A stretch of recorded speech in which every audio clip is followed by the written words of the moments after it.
In 1979, Ridley Scott and Dan O'Bannon, yes, the same Dan O'Bannon who would 6 years later direct Return of the Living Dead, would bring a sci-fi horror film to theaters with the tagline, "In space, no one can hear you scream."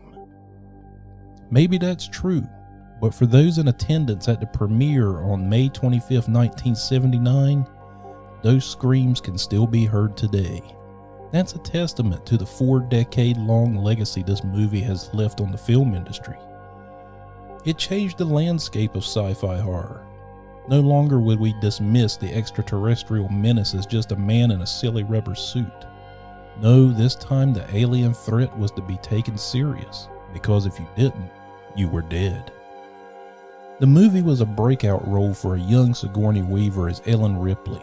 In a time when the final girl trope was running rampant through horror, Ripley separated herself by not just being a survivor, but a warrior. It was a role that would establish the strong female lead and be inspiration for Linda Hamilton's Sarah Connor in 1984's Terminator. Now, the movie has quite possibly one of the most legendary and shocking moments in film history, the infamous chestburster scene. Now, what made this scene feel so organic and so real was because it was. Prior to filming the scene, which was shot in just one take, William Hurt, who plays Kane, knew how the scene would go down, but none of his fellow actors and actresses knew how and when the scene would take place. So when William Hurt began to convulse and gasp in pain, the other actors thought he was suffering from a really bad food allergy. The scene was so brutal, so real, that it caused Veronica Cartwright to fall over and go into a fit of hysterics. But now on to what we're all really here for. The alien, right? Thought so. Now, what made that creature so terrifying was all thanks to the designs of legendary artist H.R. Geiger.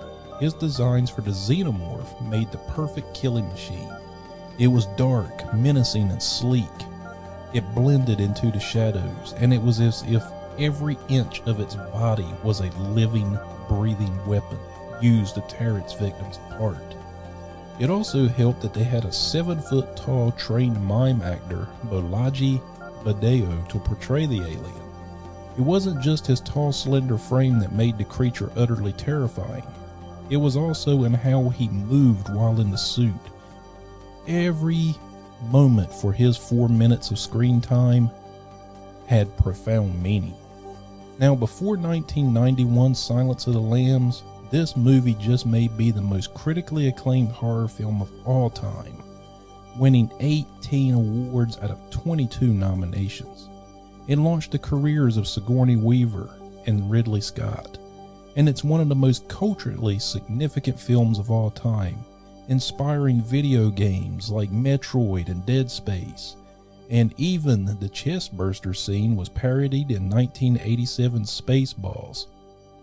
This movie left a monstrous footprint on the world of sci-fi and horror, and it's still adding to its legend today through comics, film, and even a rumored television series.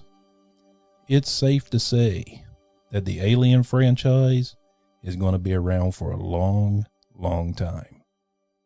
I just want to say thank you guys for joining me again. It's been your old buddy John, and I'll see you again next time on Behind the Feeds. Ooh.